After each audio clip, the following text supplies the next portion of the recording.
All right, welcome to Balmy Mustafar for the inaugural episode of Hot Takes. Tonight we are talking when the next saga of Star Wars movies will take place. All right, on tonight's video, I'm once again joined by Ged. Hey Ged, how's it going? Great, man. It's good to be here. Awesome. So this is how it works. We will both provide a 30-second take on a given subject, and then if people watching want to join in the discussion, please feel free to slide in the comments. Tonight's topic is the time period for the next Star Wars saga. So Skywalker Saga has finally come to a close after 9 episodes, but we know Disney is not going to stop there. There is a lot of money to be made on this property. So this will be an unscripted take. Me and Ged do not know what each other will say, so let's get into it. Here we go. When Star Wars starts off, the first thing you see is a long time ago in a galaxy far, far away, and that is exactly where we are going to go a long time ago. We are going to leave the Skywalker Saga, especially the sequel trilogy, in the rearview mirror. Wow, that's a lot of garbage.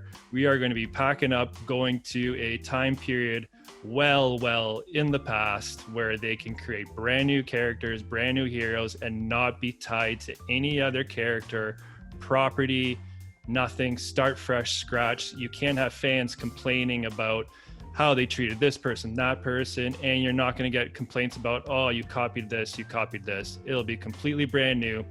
And as I'm talking about going back in time, I'm not talking about KOTOR, the Knights of the Old Republic. I think that is a different beast and a conversation all itself, because there is established characters there, and people are going to be pretty particular on how Darth Revan, Darth Malak, etc. are handled.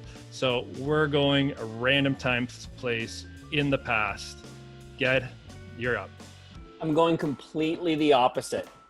I'm going several generations after Rey and Finn. Ray, I never told you Ray.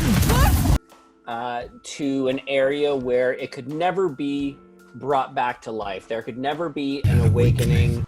There could never be something where there was movement in the Force and no one had seen it before. We are going far ahead where the Jedi Order is reestablished. It's going to be more adult driven. It's going to be very politically driven, and it's going to focus on the manipulation and the struggle to maintain that balance between the tradition of the Jedi and the political pressure that exists in a modern atmosphere. We're not entering a new Force. We're not entering an awakening. This is going to be well established, and it's going to be more driven towards the grown-up viewer. And it will help those people that have been watching it for 40 years relate to those internal pressures. Almost look at, what they're doing with some of the superhero shows, for example, like the Umbrella Academy or The Boys, showing that ugly political side of what should be, in theory, this wonderful, perfect existence. Yeah, and I think we're different time periods, but I think we're sharing a brain on what we view it as. Like, I'm thinking back in the past, like a fully established, not the old Republic, but a fully established Jedi Order. And the one thing that I would be looking forward to is what we've never had in the Skywalker Saga, is we've been kind of bound by the whole rule of 2 with the Sith. There's only ever been a Sith master and the apprentice. We've never had full-blown 50, 100, thousands of Sith warriors, dark acolytes, whatever, that type of enemy or antagonist, right? So if you go a long period either way, it allows time for that to kind of build up.